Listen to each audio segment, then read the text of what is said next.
ଧାନସୁଳାଠାରେ ବିଜେପିର ବୁଥ୍ ଚାଲ କାର୍ଯ୍ୟକ୍ରମରେ ଯୋଗଦେଲେ କେନ୍ଦ୍ରମନ୍ତ୍ରୀ ବିଶ୍ୱେଶ୍ୱର ଟୁଡୁ।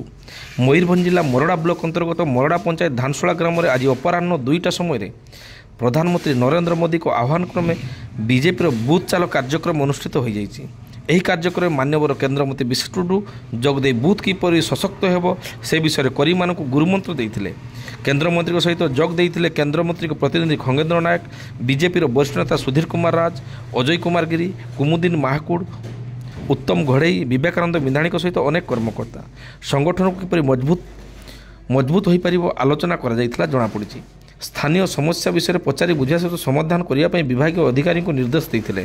ତେବେ ସଭାରେ ଉପସ୍ଥିତ ଥିବା ବକ୍ତାମାନେ କେନ୍ଦ୍ରରେ ପ୍ରଧାନମନ୍ତ୍ରୀ ନରେନ୍ଦ୍ର ମୋଦି ସରକାର ଚାଲିଥିବା ଜନହିତକର କଲ୍ୟାଣକାରୀ ଯୋଜନା ଉପସ୍ଥାପନ କରି ଆଗାମୀ ନିର୍ବାଚନରେ ଯୁବ ଓ ନୂଆ ମତଦାତାକୁ ଯେପରି ନିଜ ସପୋର୍ଟକୁ ଆଣିବେ ସେପରି ସମସ୍ତଙ୍କୁ ସଚେତନ କରିବା ପାଇଁ ଆହ୍ୱାନ ଦେଇଥିଲେ କେନ୍ଦ୍ରମନ୍ତ୍ରୀ ବିଶ୍ୱେଶ୍ୱର ଟୁଡୁ।